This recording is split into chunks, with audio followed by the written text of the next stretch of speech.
Nous sommes sur une ferme de 250 hectares, 200 de culture et 50 de prairies. Le tout autoconsommé par un atelier engraissement porc et un atelier engraissement bovin. Le client a voulu dès maintenant commencer à avoir une solution robotique. Et donc aujourd'hui, nous sommes nous sommes venus pour semer l'orge d'hiver, donc avec son robot et avec la société Simtech qui a à disposition un semoir. Semoir qui est issu de notre gamme viticole, car il répondait bien au cahier des charges, à savoir une largeur de travail assez faible. Là, on est sur un outil d'1,50 m. Je vais vous présenter le robot. Donc ici, la marque c'est AgroIntelli, c'est une société danoise. C'est un Roboti 150D. Il y a deux modèles qui existent. Donc le 150D, c'est celui-ci.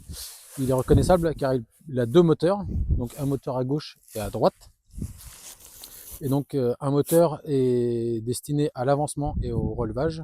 L'autre moteur est pour la prise de force et les distributeurs hydrauliques. Celui-ci est en voie de 2 mètres, en sachant qu'on peut le commander de 1,60 m à 3,65 m de voie. On a deux blocs bien distincts, c'est un porte-outil. Et donc, ce qui va permettre un équilibre de la machine sans avoir de masse à rajouter ou de poids supplémentaire. Plusieurs éléments. Premièrement, cette ligne de protection qui fait l'avant et les côtés du robot, dès qu'elle appuie, le robot s'éteint automatiquement, donc en cas dès le contact. Avant d'en arriver jusque-là, il y a un lidar qui est positionné ici, qui va détecter ce qui se passe devant le robot, s'il détecte qu'il y a des obstacles, et va s'arrêter automatiquement si l'obstacle ne fuit pas, comme par exemple un animal. Ici, on a une caméra qui va voir ce qui se passe à l'avant du robot. On a la même à l'arrière. Ces caméras sont visibles depuis l'interface web. Évidemment, le système est équipé d'un système GPS RTK. Les 4 roues sont motrices, entraînées par hydrostatique, et seulement les 2 roues à l'avant sont directrices. Cette machine est finalement plus large que longue. Pour avoir une manœuvrabilité satisfaisante dans les parcelles, il y a la fonction Zero Turn qui permet que les roues de devant pointent afin de pouvoir tourner sur place. Ensuite, il se commande par la télécommande, donc pour le déplacer dans le champ ou l'emmener au champ. Ensuite, tout se fait par l'interface web pour le programmer. Et ensuite, l'interface web va calculer automatiquement le passage à réaliser. On voit ça depuis l'interface web et une fois que le calcul a été fait, il est envoyé automatiquement au robot où on le lance depuis l'écran qui est ici. Donc je vais vous présenter brièvement l'outil qui est utilisé aujourd'hui en complément de ce robot. Donc c'est un semoir VTSEM 150, comme je le précisais, issu de notre gamme standard dédiée aux applications viticoles. Donc c'est-à-dire que c'est un semoir qui à la base a été conçu pour les semis d'engrais verts, couverts végétaux dans toutes les cultures en ligne, notamment vergers et vignes. Un semoir d'1,50 m doté de 8 rangs et donc à distribution mécanique gravitaire. Donc ce qui est intéressant chez Simtech, c'est que du plus petit modèle viticole au plus gros modèle en grande culture, on fonctionne toujours sur le même principe, on a toujours le même concept. Et donc nous on s'appuie pour ce faire sur une dent semeuse avec une pointe fine. Et ce sont des matériels qui sont avant tout dédiés au semi-direct ou au semi-simplifié. L'intérêt du système d'enterrage à dents, c'est que ça offre une grosse capacité de pénétration. Ça permet de travailler dans des conditions donc assez dures, assez sèches. Ça permet également, parce qu'on est sur un poids raisonnable, on est sur un outil là qui va faire à peu près 750 kg. En équivalence, sur un outil de 3 mètres, on sera plutôt autour d'une tonne 8. Donc on est sur quelque chose qui est relativement léger pour un semoir direct et qui permet de travailler éventuellement aussi dans des conditions parfois un peu limites au niveau ressuyage et donc de passer dans certaines situations où des outils de semi-direct plus lourds à disque ne fonctionneraient pas.